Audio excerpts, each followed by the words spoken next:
Hey guys, welcome back to Heroes of the Storm. Today I'd like to bring you a slightly lower MMR cast than I normally cast, but I want to show off the new hero, Kharazhim, the Monk, the Diablo support. So on the blue team we'll have Nazebo, Kel'Thas, Butcher, Rhaegar and Johanna, and on the red team we will have Reyna, Muradin, Tychus, Sonya and Kharazhim. Kharazhim obviously being the Monk. And the map's Haunted Mines, so if you don't know, you go underneath the mines, collect skulls at certain periods throughout the game, and then those skulls correlate to a golem which spawns. The more skulls you get, the stronger your golem is, and there's 100 skulls that spawn that you can collect, that spawn when the mine period opens. So, first off, it looks like it's going to be a fairly standard, well, I say fairly standard, because of the size of this map and it only has 2 lanes, you get wonky starts going on quite often, particularly in not pro level and lower than like 4k MMR, and that's because people don't really understand. The usual split is to put your stronger side. Reyna needs to be careful. He could get caught out by the zombie wall, can be very, very nasty. With Kharazhim on him, he's going to have a surprising amount of healing, and the adrenaline rush means Reyna, as usual, is a very difficult target to really deal with and kill at level 1. Good jump there from the Kharazhim, and good oh, that's a good kill on the Nazebo there. Good stun from the Muradin. Could cost Butcher's life. I doubt it will. No, he's going to get away easily. But what happened there was Sonya dived in, Kharazhim followed up, got a couple of autos off, and really managed to secure the kill. So the split in this is the teams normally put the majority of their force, normally 4 and 1, but just trying to push out, trying to get a kill on the Reyna here. Not sure how wise that is. An overextension with this amount of burst on your team isn't really going to do you too well. Nazebo comes back here and is going to try and stabilise this lane. Meanwhile, up in top lane, much of the same is happening in all honesty. But Sonya needs to be careful here. Good penetrating round there, but he's going to keep the Sonya alive for now. Up in top lane again is much of the same. It's just going to be kind of a back and forth. It looks like we're going to have a 2 and 2 and 3 and 3 in the top and bottom lanes respectively. And that's just going to kind of bring the game to kind of a stalemate, which I think probably favours the blue team at the moment, just because the lanes are shoving for them a little bit stronger. And it looks like they're looking to the blue team are looking to secure a gank in the top lane. Not sure how wise that's going to be. With the healer here and with Tychus with his running gun, he's incredibly difficult to kill. Did miss a kill in bottom lane because this map is incredibly difficult to keep an eye on both lanes at once without making it incredibly ugly to watch and just constantly switching between the 2 lanes, so I do apologise for that. Nazebo trying to get a few kills. Good ancient spear there is going to put him down to low health. Does manage to get away with it. This time and this time only. I imagine next time as Sonya gets more powerful, that will start to punish him more and more till eventually he will just die from it. Muradin's going to do a little bit of zoning, just delaying Nazebo as long as possible here. Doesn't look like the red team is setting up any kind of trap. They're just going to go straight for it. Sonya finds the Rhaegar in the middle of the map here, but the backup from the red team is going to be so difficult for them to deal with. Butcher charging Tychus. Rhaegar falls. Monk getting hurt an awful lot. Sonya just spinning for her life here. Butcher again has used his heal. He is now out of everything. He doesn't need to retreat at this point. Sonya getting zoned out by the zombie wall. Good stun there from the Muradin. This is going to mean that the Butcher does get away, just luckily. And the Tiger's doing so much damage to the Nazebo. The other 2 are getting so low, but the Monk being there means it is a lot of free heals. Reyna in the meantime is just farming skulls. Not sure how much I agree with that play, but it is keeping him alive for the moment. Tychus, if he's really good, can maybe get a quick little cheeky kill on the Johanna there after a shield's frame, but doesn't look like that's going to happen just yet.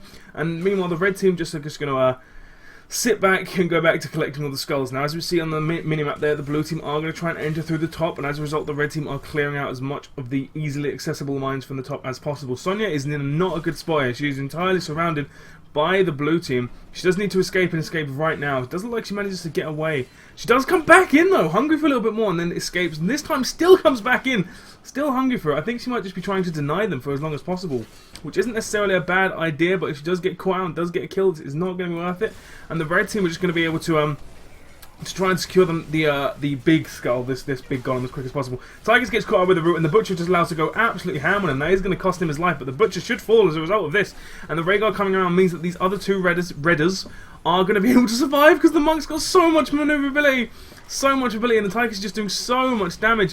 Muradin is not the best person you want here, but Tychus is. Sonya is coming in from the top, so this Kel'Thas probably going to fall. The Monk just turning up just to add a little bit more damage, and now it's Johanna's turn to face the pain. She is a long way from home, and she's a very, very long way from safety. She's going to try and get a couple cheeky kills on someone, but as long as the Monk stays there, they are going to be able to heal up to max surprisingly quickly, because if he can get on the Golem and get some auto attacks off, that Transcendence is going to start proccing. And once it starts proccing, you'll quickly see health bars go up.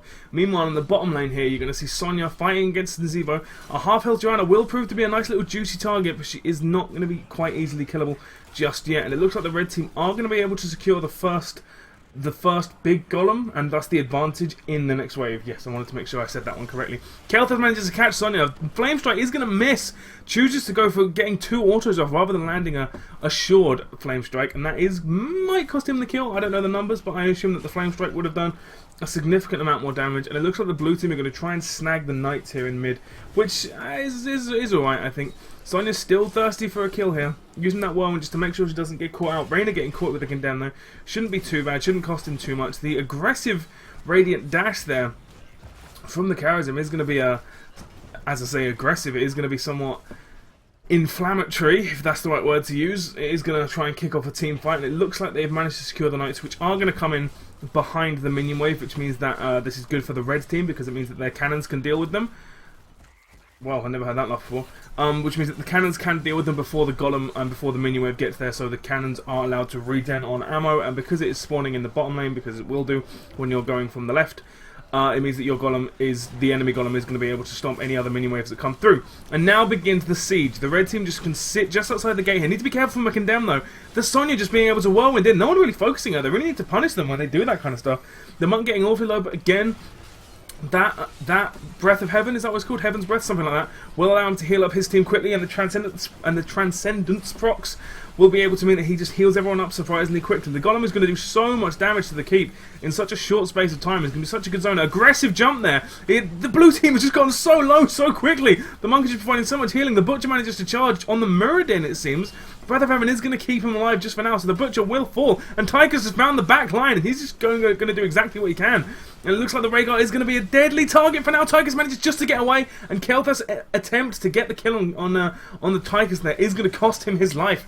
The couple of seconds it took him to stop moving and get that flame strike off meant that everyone could just attack him, and he got so low that those attacks were deadly. And this golem is still alive. It's still zoning. It's still dealing damage. If it gets just this cannon tower, this is incredibly, incredibly worth it.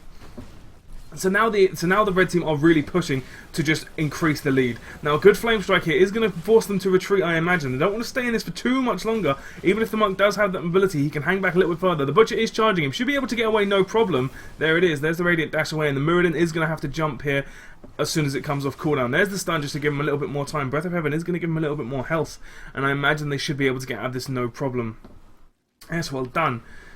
So as you can see, the monk strong in certain positions. When you can force team fights, or when you can force the enemy into a position that you know they're going to be in, and particularly if you have someone who's strong at diving, the monk is a surprisingly good peeler, not because he has so much CC and slows, but because his aggression allows him to just deal damage to them to the point at which that they can no longer stick in the team fight. And it's an incredibly easy, it's an incredibly easy mechanic to get your head around, to kind of understand it, but it's really quite difficult to master. The idea that if you use those abilities that he has to really increase his attack speed significantly, and quite often, mind you, meaning that you can just get so many of those stacks off so quickly, and that really is what as far as I can see, is separating the good from the great Kharazhims. So that zombie war isn't going to do too much. He is going to trap the 2 warriors here, and Kael'thas finding himself caught out here. And a piece of advice that I want to give every Kael'thas is don't try and do anything fancy. Don't try and flank. Don't try and do any of that stuff. Just attack from the back and just kill everyone. If you try and flank and get caught out, you just die instantly, which is exactly what happened there. And then, oh, it's a great leap. I'm not sure I agree with that ult choice, but the leap is going to prove worth it for now. The Johanna does manage to, Johanna doesn't manage to do anything. She does manage to let her health reach 0 and die. The mines are coming up here, so the red team are going to want to just pull back at some point very, very, very soon. Obviously, the Kael'thas has been slightly tweaked in the latest patch, and so his flame strikes aren't going to hit as hard as they would post 16. So he's not that kind of, oh my god, there's a flame strike, I need to move out of the way of it right now or I'll die. There is somewhat that to be considered, but it's not that devastating anymore. So again, the red team just kind of spreading out, in my opinion, a little bit too far. If one of them gets caught out, it's going to be very difficult. If one of them gets caught out by 5, it's going to be very difficult for the team to collapse and kind of save them. The zombie war is going to be very, very deadly. This is the 3v2 here. They're pinging for danger, pinging for assistance, begging for some help. The Reyna's procs are going to go off, but the butcher does come in, and that will be a dead Reyna. And the monk is going to try and kill the butcher. Again, he has got Butcher's brand on the Sonya, so that's going to be incredibly difficult for him to actually secure that kill. Kael'thas falls because I'm not paying attention to anywhere else on the map, and the monk is getting hit by everything. The blinds and everything are just coming off, and I really don't think the monk can survive this. this, nor can Sonya. The Haymaker! Again, some weird ults being taken here, but again, they seem to be working in this very, very specific example. Good zombie wall there is going to stop Muradin from leaving, however, he can jump onto it. And so, returning back to the game here, it seems as though the Tychus is going to try and siege up here, but the blue team have managed to secure control within the mines, but not before the red team managed to get their hands on 54 of the skulls. And because there is only 100, it means that there is only 46 total left for grabs, and of that, the blue team look to be securing all of them. With this siege they have set up, there isn't that much the red team can do to stop them, so they don't try. They are happy with securing the bruiser camp in the middle, and they're just going to kind of just deal with it as it comes out here. They still have the advantage, so they have still quote-unquote won in the mines. Their golem should last longer than the opponent's golem, providing that they both do the same action, and if they don't, well then of course things change, and it looks like the blue team do feel they have to defend if they can catch out Reyna or Muradin here. That's a good leap though, but it does get instantly charged by the Butcher. I'm not sure I agree with that. The Monk does get stuck in very good. The Furnace Blast is going to deal big damage to the Reyna and the Tychus, but it isn't going to be enough. Rhaegar has fallen in the middle of all this. The Butcher getting so low, but so's Tychus. Good grenade there is going to save his life and kill the Butcher. Sonya again just chasing down this Kel'Thas. Does have a living bomb on her. That's not going to do too much damage. Great stun, great slam to follow up, and the whirlwind is going to finish him off. And so like I say, just kind of doing anything that he can, and the Sonya's just going to kind of chase people away here. The Johanna needs to be careful here. She has been caught out incredibly far, but that unstoppable shield is going to make her incredibly difficult to kill. The Muradin needs to be careful. While he's difficult to kill, it's not impossible for him to be killed. And the Monk does appear there just to provide a little bit more, healing. And the Tychus does come in just to kind of zone everyone away. And will this end the game? I don't think so. As you can see here, because they are attacking and ignoring the other golem is dying incredibly slowly, and is actually will prove to become a bit of a threat if not dealt with before too long. Muradin again with the condemn and with the aggressive kind of flanking maneuvers is getting caught out, and the charge is coming in on Sonya. Does decide to cancel it though. I think that's a wise decision. That would have cost him his life instantly at the cost of a 1-for-1, which when you are behind is not worth it. Or is it worth it? No, it is worth it 1-for-1 because you gain more experience than they do. But in this situation, it's not entirely what they want to go for. What they want to do is they want to initiate team fights whenever they can and as clean as they can. They don't really want to be picking 1-for-1s and kind of trying to scrape as much value from it as possible. So the Tychus seem to defend again. They're trying to secure one here. Just with a little bit of lockdown, they managed to just kill the Kel'Thas. This is what you get when you face check. You don't know where they are. Don't run into bushes. You know they were here a second ago. Especially if they've just taken that siege camp and you still don't know where they are. God damn. You need to be a lot more careful than that Kel'Thas, just getting caught out. And even if the only person who should face check ever is the tank, and if you're not sure where they are, just cast an ability in there. I know on Kel'Thas it is slightly difficult to do that, but still, it's still possible. And now because they have the man advantage, even if only for a little while, they can just siege. Furnace Blast is coming in, the Tigers just get charged, and that means that everyone's going to get hit so low. But the Haymaker does mean that he goes miles away and isn't going to be able to get that much healing off, and as a result, he just dies. They kind of Haymaker him back and then reposition the fight to defend the backline in a kind of weird reverse situation. And as a result, the Butcher could no longer reach the backline, which was now the front line. Oh, that's confusing. But whatever, it worked, and the Butcher died as a result of it. Tychus does need to be careful. He might get caught out here. Good little jump into the mines. He's probably going to try and either... Nope, he's going to run away. Which I don't think is an unwise decision. With the mines not being up, there's no reason for anyone to come down here. And so he should just be able to freely get to the bottom of the map, or just Hearthstone. Hearthstoning here, of all the places, is nice because you get a nice little look of what's going on down over there. But other than that, it doesn't really add that much strategic advantage at all.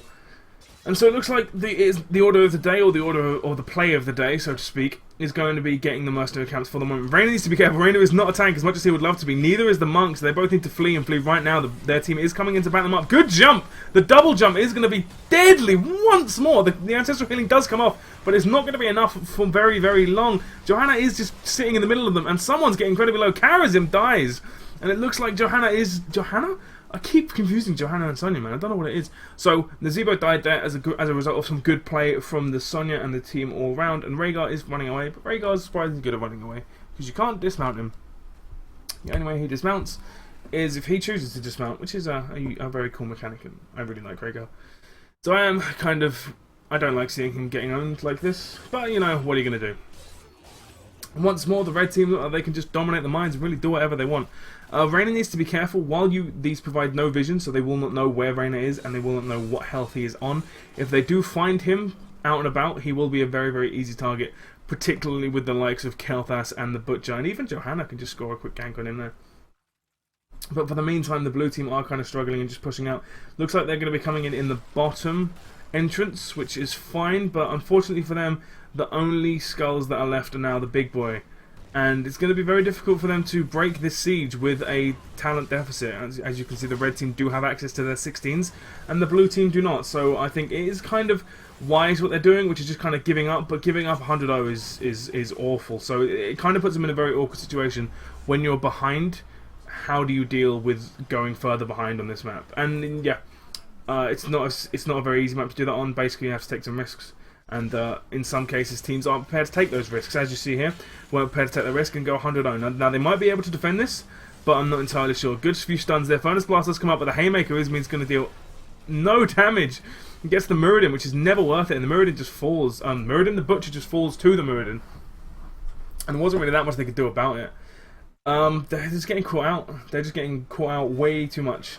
Way too often, and not really doing anything to stop it. And it looks like the monk on his own can capture that middle camp, which yes, he can do. There's nothing dodgy involved now. A lot of people will say, oh, he has to be hacking to do that. Nope, it just his healing allows him to do it. And this should be GG. This should be game right here. There's no reason that the red team can't win here, unless they decide to all die and to somehow kill their own golem. Don't know how they would go about that, but whatever. So that's going to be the game. The reason I think, now this is only of course my own opinion, but the reason I think that the blue team didn't win this game is because they didn't really have the engages that they needed, and were just getting picked too much. So you need to keep an eye on the minimap. Basically, keep an eye on the minimap, see where the heroes are, and if you're not a tank, don't go looking for them. And well, unless you know that they're incredibly low and your name is Nova or Zeratul. Other than that, that's going to be it. Thank you for joining me on this replay, guys. I know this was slightly different, a slightly more awkward game, a slightly less professional game, but I really wanted to show off the new hero. So, thanks for joining me. I have been Mr. G, and I will see you next time.